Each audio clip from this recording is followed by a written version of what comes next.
Good afternoon, all. CamelbackTrading.org coming to you this Thursday afternoon, September 21st. And boy, oh boy, pretty interesting day today again.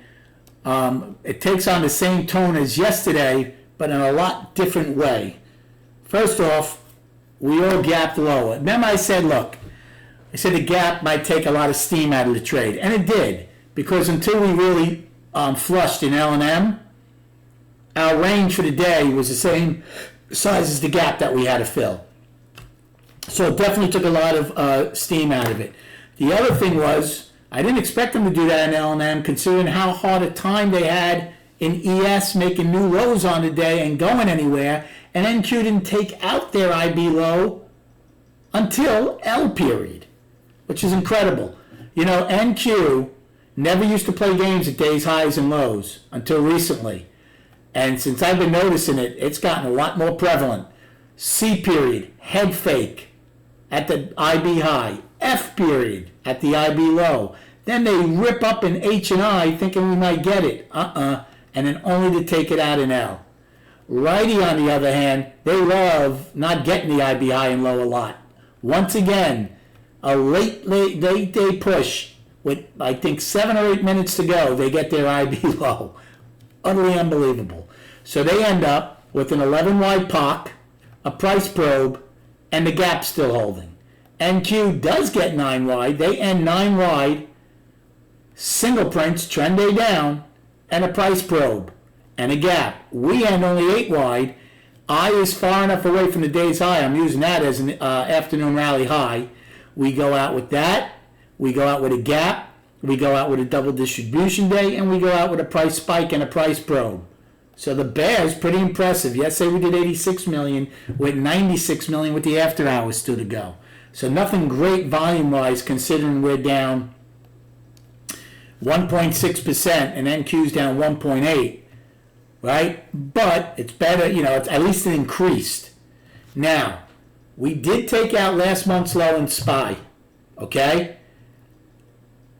We took it out by now about $1.78. Now it was a $26 range for the 3 months. I'm not calling the monthly down just yet. I would like to see some more follow through, either tomorrow or certainly next week. So let's see if we do make lower lows over the next 6 trading days. If we do, I'll call the monthly down. But if this is all we get out of it, then I won't. Now, I would expect to get more out of it. We have 2 trend days in a row. We have a gap that's decent size now. So if we do get any kind of lift, the market had a lot of trouble getting through 4,400. We traded through it a good part of the day until they finally got below it and got below. So I hope we get follow through. Sellers early in the intraday weren't getting much, even though they had everything on our checklist sheet. I had an okay day. I made 10 points in ES. NQ, I was up and down, ended up making a point in NQ. I'm very frustrated in NQ because they got me out of a trade in H period, which obviously would have been. Now, could I have gotten back in? Of course I could have. But I didn't like the fact how high they got again after not getting the IB low right away in F period. So kind of spited myself and didn't really get back in. I did get back in once in K period to finally, get some points back and put me up basically 1 on a day. Early on in the day, I was short ES with the ebb and flow. There was no real inventory adjustment. I made 6 points there. And again in B period, against the 144, I took a short, which made me 4. That was my trading in ES, making 10 points. NQ, again, like I said, it was a tough day. I was up 14 in NQ, taking a short against the to get the overnight low, but then I lost 30 points in F period looking for the IB low, as it didn't do it and ran up on me. Then I made 40 points in NQ in G period against the 144 on a short, saying, okay, maybe we're going to hold that. I kept adding to it. I started at 47. It was a whole routine I added to it, which I led the room through. And I ended up making 40 points, which then put me up 24 points.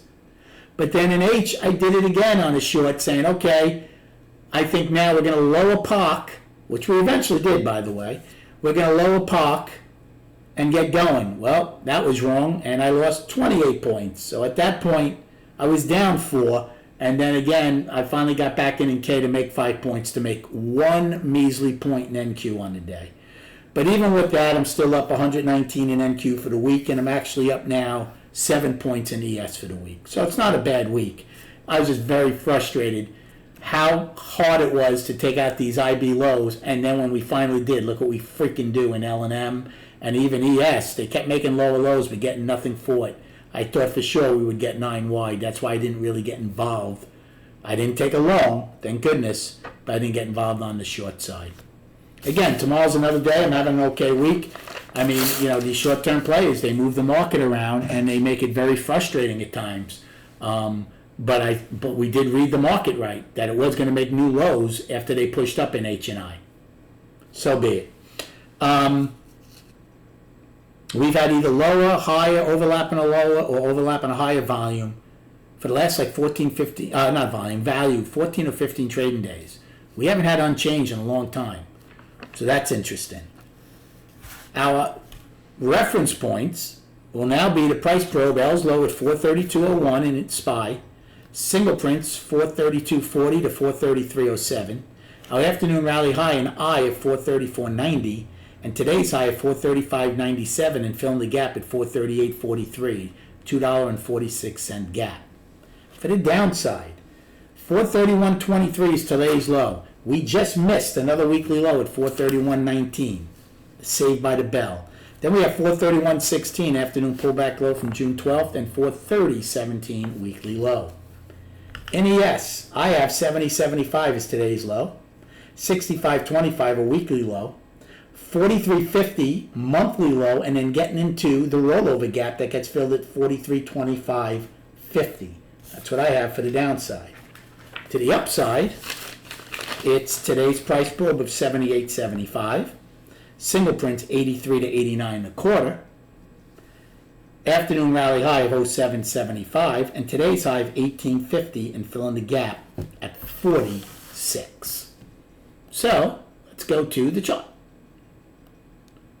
And don't forget, please, I'll mention it tomorrow morning, but my podcast with Aaron Corbs will be out tomorrow at noon, and then I'll be putting out all the details and stuff after it comes out or after the bell, depending on how busy we are.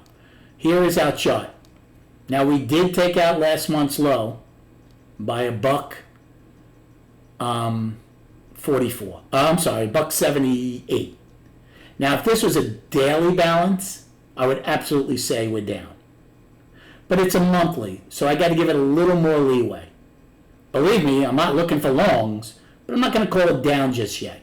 Do we get more of an extension? Let's see tomorrow. If we don't get it tomorrow, let's see next week. If by some chance today's low is the monthly low, I would not call the monthly down unless October then took it out. Okay? For now, I'm still calling it a 3-month balance. We'll see how it plays out tomorrow and next week. Weekly is firmly down. Firmly down. Okay? Out of an inside week, if people took a swing trade out of the inside week, you're getting paid very nicely. Okay? You're up over $10. And the daily, out of a 3-day balance, outside day down, boom, down. So the bears have a chance, if they get more of a push, or early in October to take out this month's low, to get all these time frames to the downside. Again, is it over for the bulls? No, of course not. We are down on the weekly, we're down on the daily, and we're almost down on the monthly. Is that it for the bulls for the rest of the year? And we put in our high for the year here? I don't know. What's interesting, and I didn't realize this, but let's look at it. We closed that day at 452.49. We had an outside day down at our yearly high. I didn't even realize that. That's interesting. So we had an outside day down on our yearly high. Next day, now we didn't get any follow through the next 3 days. We traded inside of that day for 3 days. We finally gapped lower and made a new low 4 days later. So again, we'll see. I don't want to say it's over for the bulls just yet. Let's see what kind of damage we start doing on the monthly before we declare them dead for the rest of the year. So again, look, we did a lot of teaching and educating because it wasn't that busy during the day today, right? We didn't really start picking up tempo and volume till late in the day when L&M went. So it was a great day again to do a lot of teaching and educating. Hopefully we get more people to join the room. Thank you for joining at least this YouTube channel. 100 million on the tape. We'll see if we do another 12 million to get into the top 10 volume for the year. Enjoy your evening, rest up, and we'll speak prior to the opening tomorrow.